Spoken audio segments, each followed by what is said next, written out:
جو جالی کے پیچھے رکھنے والا واقعہ آپ نے کہا ہے کہ اور خفیہ ٹرائل کرنے کی کوئی خاص وجہ بھی سمجھ میں نہیں آتی، تو اس کا ایک مقصد یہ سمجھا جا سکتا ہے کہ ان کو مزید زج کرنا یا تضحیک کا ایک نشانہ بنانا بھی ہو سکتا ہے کہ جی دیکھیے جی ہم آپ کو کیسے مطلب اس حالت پہ بھی لا سکتے ہیں، کیونکہ ڈیل وہ نہیں کر رہے، لوگ کہہ رہے ہیں کہ وہ ڈیل کر رہے ہیں، ان کے وکلاء اور سارے کہہ رہے ہیں کہ وہ ڈیل بھی نہیں کر رہے، ڈیل شاید ہو بھی نہیں پا رہی. تو ان خبروں میں کتنی تقویت آپ کو نظر آتی ہے کہ ان کو مزید تضحیک کا نشانہ بنانے کے لیے اس طرح کا رویہ رکھا جا رہا ہو؟ بظاہر تو یہی مطلب بظاہر لگتا ہے کہ آپ اس طرح کی جو سچویشن جو سامنے نظر آئی ہے تو بظاہر تو لگتا تو یہی ہے کہ اس کا ایک اثر ان پہ ہو.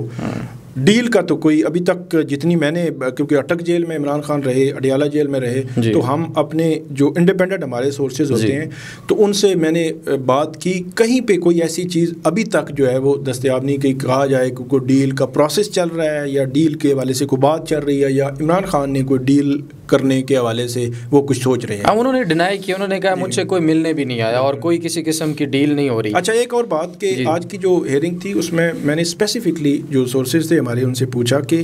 عمران خان کس حالت میں تھے، تو انہوں نے یہ بتایا کہ وہ اٹک جیل میں جس طرح سماعتوں میں آتے تھے وہ ایک روٹین میں ایک نارمل حالت میں تھے، مطلب کوئی ایسی چیز نہیں تھی کہ جو مطلب نظر آ رہا ہوتا ہے کہ کوئی ایک غیر معمولی سچویشن ہوتا ہے، ایک بات. اور دوسری بات یہ ہے کہ 10، 14 اور سزائے موت میں نہیں سمجھتا. اس کی وجہ یہ ہے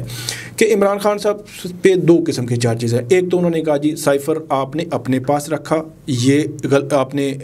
اس کے وائلیٹ کیا، پھر آپ نے اس کا مس یوز کیا، یہ آپ نے وائلیٹ کیا، پھر آپ جو آپ نے کنٹینٹ اس کے سامنے لائے، یہ الگ وائلیشن ہے آفیشیل سیکرٹ ایکٹ کی. تو یہ مختلف جو دفعات لگی ہوئی ہیں ان کی میں بات کر رہا ہوں. تو ان میں جو ہر ایک دفعہ میں سزا ہے 2 سال کی ہے، تو وہ کنکرنٹ اگر سزائیں 3 دفعات میں ہو جائیں تو وہ اکٹھی چلنی ہوتی ہیں، تو 2 سال کی سزا کاٹنی پڑتی ہے. اسی طرح ایک جو ان پہ دفعہ لگی ہوئی ہے جس میں عمران خان صاحب نے جو سائفر پبلک میں جتنی بات بھی کی، اس سے جو غیر ملکی طاقتیں ہیں یا دوسرے ممالک ہیں جو پاکستان کے مخالف ہیں، انہوں نے کچھ پاکستان کی اسٹیٹ کے خلاف اس سے ہیلپ لے کر کوئی پراپوگنڈا کیا ہو، کوئی ایکشن لیا ہو، یا عمران خان کا کوئی ڈائریکٹ جو غیر ملکی طاقتیں ہیں اس سائفر کے تناظر میں ان کا کوئی ڈائریکٹ کمیونیکیشن جو ہے وہ پکڑی گئی ہو، اس کا کوئی ثبوت ہو. تو یہ 2 چیزیں اگر ہوں تو پھر 10، 14 سال اور سزائے موت والا جو ہے وہ ایلیمنٹ ہے. اور میری اطلاع کے مطابق اس قسم کی چیز ابھی تک ثبوت نہیں ہے ایسا کوئی، کیونکہ یہ بات کرنا تو آسان ہے جی اس نے یہ کر لیا، بیان بازی نہیں. آپ نے کورٹ کے سامنے ریکارڈ کے مطابق اور وہ اتھینٹک ریکارڈ کے مطابق آپ نے اس کو ثابت کرنا ہے. اور جو